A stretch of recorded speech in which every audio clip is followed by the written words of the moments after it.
Baik, terima kasih pemirsa Anda masih bersama kami Damai Nusaku. Kita akan lanjutkan lagi untuk menjawab pertanyaan yang bagus sekali dari Bapak Rinaldi untuk Ustadz Somad. Berkaitan dengan fidunia khasana, akhirat khasana, tetapi pada kenyataannya seringkali orang hanya mengejar dunia, sebagian orang hanya mengejar akhirat saja. Bagaimanakah kita bisa menyeimbangkan dari keduanya, Ustadz Somad?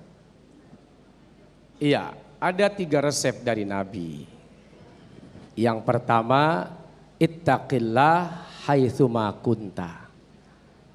Bertakwalah kalian di mana saja. Artinya tempat takwa itu bukan hanya di masjid, bukan hanya di musola, bukan hanya di majelis ilmu, tapi di mana saja bisa menjadi tempat takwa. Kau jujur saat berdagang, kau sedang menjalankan ketakwaan. Kau amanah dalam memimpin rakyat, kau sedang menjalankan ketakwaan. Kau jujur dalam tanda tangan proyek, kau sedang menjalankan ketakwaan. Di mana saja, kata Nabi. Yang kedua, Nabi tahu bahwa tidak ada manusia yang sempurna. Di sisi lain kita berusaha mendapatkan kesempurnaan. Tapi di sisi lain kadang kita berhadapan dengan realita. Antara idealisme dengan realita kadang-kadang suka berbenturan. Maka nasihat dari Nabi yang kedua, wa'at bi'is sayyi'atal hasanata tamhuha. Kau ikuti apa-apa yang kau lakukan sebagai keburukan, yang kau lakukan sebagai dosa dan maksiat dengan kebaikan. Maka kebaikan itu akan menghapus kesalahan dan dosa-dosamu. Bisa jadi kita lalai dalam sholat berjamaah, lalu kita tambah dengan sholat-sholat sunnah. Bisa jadi hari ini kita lalai dalam memberi nafkah, tapi nanti malam pulang menuju rumah kita belikan banyak hadiah kepada anak istri dan keluarga kita. Dan yang terakhir, wa khaliqin nasa bi khuluqin hasanin. Kau punya harta, kau punya duit, kau punya pangkat, kau punya jabatan, jadikan itu sesuatu yang manfaat dan berguna bagi banyak orang dengan akhlakmu yang mulia.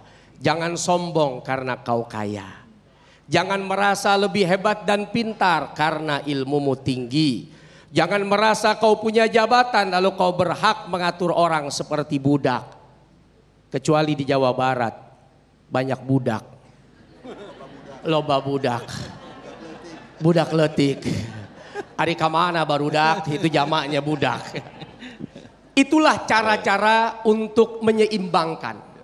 Ada sedekahnya, ada amal solehnya. Jadi tidak selalu melulu apa-apa yang dipandang ibadah itu yang sudah tertulis matang. Tapi yang tidak tertulis, kalau itu diniatkan jadi ibadah, dia bisa bernilai pahala di sisi Allah Subhanahu wa ta'ala. Abah, mungkin kalau kita kembangkan ada ungkapan yang sering kita dengarkan, kejarlah akhiratmu maka niscaya dunia akan mengejarmu. Nah, ini memahami kalimat yang luar biasa ini seperti apa? Tidak semua orang siap untuk seperti itu, Mbah. Bagaimanakah memahaminya? Tadi sesungguhnya sudah dijelaskan bahwa ada 3 tujuan, kemudian ada 5 keperluan. Ini sesungguhnya di dalam rangka mengejar akhirat, maka dunia akan ikut. Ketika yang 3 kita sempurnakan, maka yang 5 Allah akan sempurnakan. Jadi kalau hari ini kita masih punya utang, belum selesai-selesai. Kemudian utang yang satu belum dibayar, yang lain sudah nagih lagi. Betul? Betul. Iya. Kemudian persoalan yang satu bulan belum selesai, sudah datang persoalan yang kedua. Dan terus dan seterusnya. Ini kita harus introspeksi. Sejauh mana ketika tujuan ini sudah kita sempurnakan. Maka Allah tidak akan pernah menyempurnakan makan dan minum kita. Masih pinjam ke warung, masih ngutang ke warung. Ini salah kita. Ketika kita belum menyempurnakan dakwah kita mengajak kebaikan.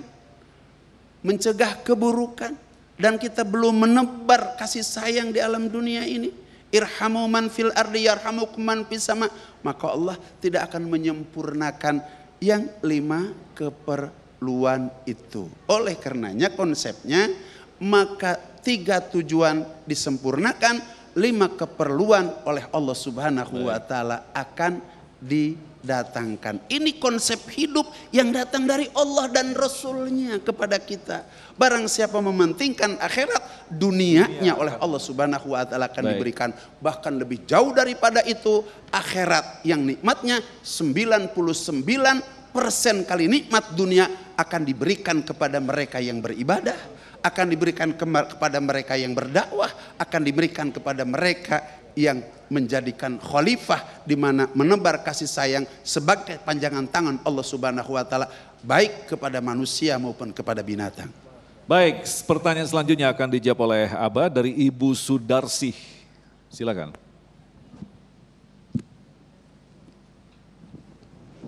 Bismillahirrahmanirrahim. Assalamualaikum warahmatullahi wabarakatuh. Yang ingin saya tanyakan, apa yang bisa kita berikan kepada generasi penerus sehingga mereka menjadi generasi yang kuat, yang tangguh, yang tidak lemah, yang tidak lalai dengan waktu. Sekian, assalamualaikum warahmatullahi wabarakatuh. Silakan, Abah.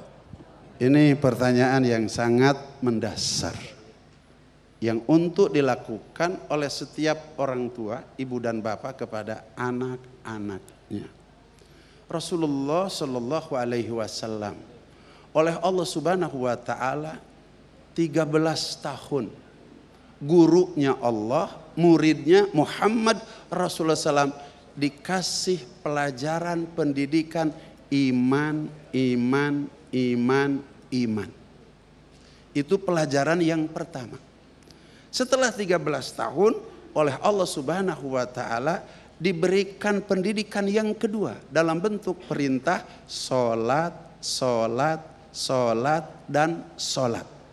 Bapak Ibu sekalian yang dirahmati oleh Allah Subhanahu wa taala, ketika iman sudah menghunjam dalam anak kita, maka kita ingin melihat bagaimana peristiwa Nabi Ibrahim alaihissalam. Karena Nabi Ibrahim dididik iman oleh Allah Subhanahu wa taala.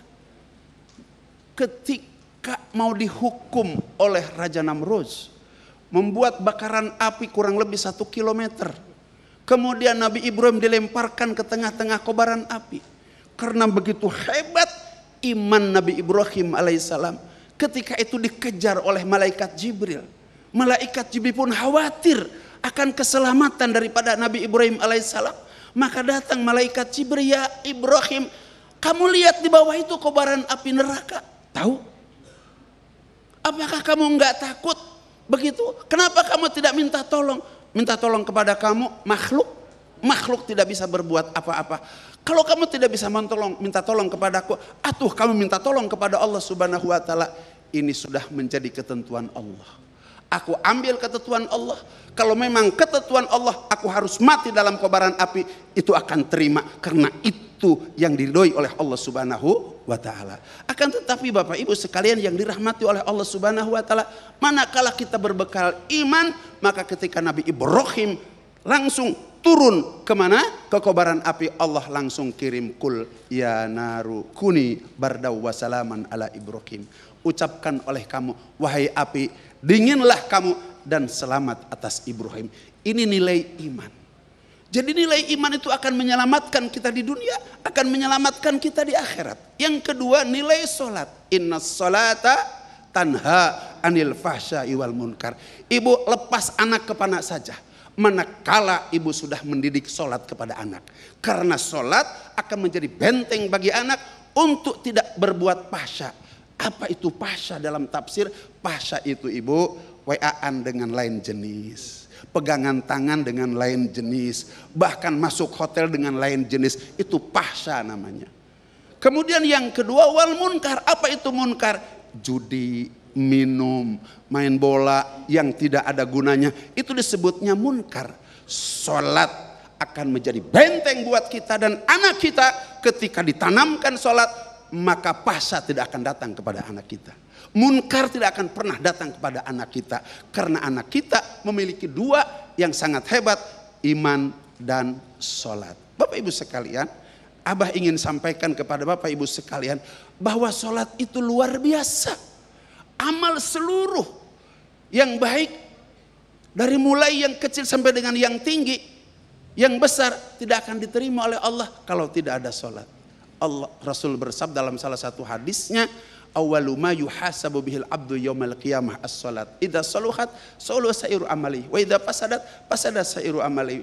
Maka manakala nanti di akhirat kita yang paling pertama dihisab adalah sholat terlebih dahulu. Ketika sholat kita sempurna, maka semua amal kecil besar akan diterima oleh Allah Subhanahu wa taala. Sholat kita rusak, maka ditolak semua amal.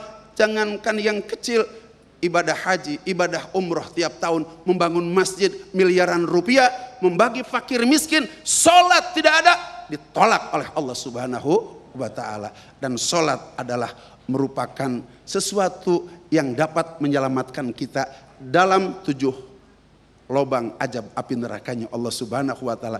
Malakana pelihara sholat, Allah akan menjembat Siratul Mustaqim dengan secepat kilat, dan Allah akan masukkan kita ke dalam surganya insya Allah. Amin ya Allah ya Rabbal Alamin. Baik, pertanyaan selanjutnya dari Bapak Faudi yang nanti akan dijawab oleh Ustadz Somed. Bapak Faudi, silakan.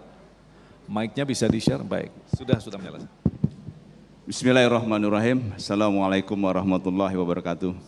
Assalamualaikum. Saya langsung aja Ustadz ya untuk menanyakan sesuatu. Bagaimana caranya Ustadz untuk menjadikan keluarga yang sakinah, mawadah, warohmah, wadakwah? Mungkin itu aja yang saya tanyakan. Assalamualaikum warahmatullahi wabarakatuh. Waalaikumsalam warahmatullahi wabarakatuh. Kita akan jawab selepas pesan-pesan berikut ini. Damai Indonesiaku.